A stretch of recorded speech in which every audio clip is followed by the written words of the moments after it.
राजस्थान में जब से बीजेपी सरकार आई तब से स्कूलों के नाम बदलने का सिलसिला बदस्तूर जारी है। अब शहर के राजकीय मुइनिया इस्लामिया स्कूल का नाम बदलने की तैयारी चल रही है। इस स्कूल के 2 टीचर्स ने स्कूल का नाम बदलने की मांग की थी। वहीं दूसरी जानिब इस मामले को लेकर माहौल भी गर्मा गया है। राजस्थान माइनॉरिटी कांग्रेस के जनरल सेक्रेटरी SM अकबर ने इसके खिलाफ मोर्चा खोल दिया है और इस मांग को गलत ठहराया है। इस तजवीज़ को खारिज करने की मांग की गई है।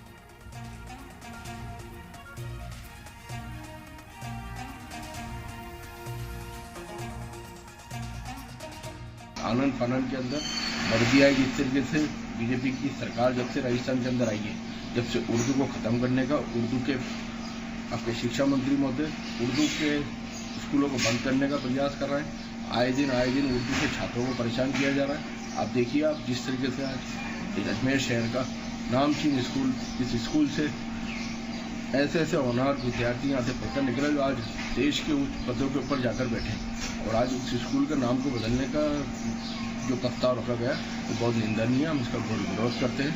अब अगर आनन फानन के अंदर इस प्रस्ताव को पास किया गया तो हम इसको कोर्ट के अंदर चुनौती देंगे। इसकी समझ जिम्मेदारी जिला शिक्षा अधिकारी और SDM सदस्य और प्रिंसिपल राजकीय मोइनिया इस्लामिया उच्च माध्यमिक विद्यालय होंगे। SM अकबर, प्रदेश महासचिव, कांग्रेस कमेटी, अल्पसंख्यक विभाग।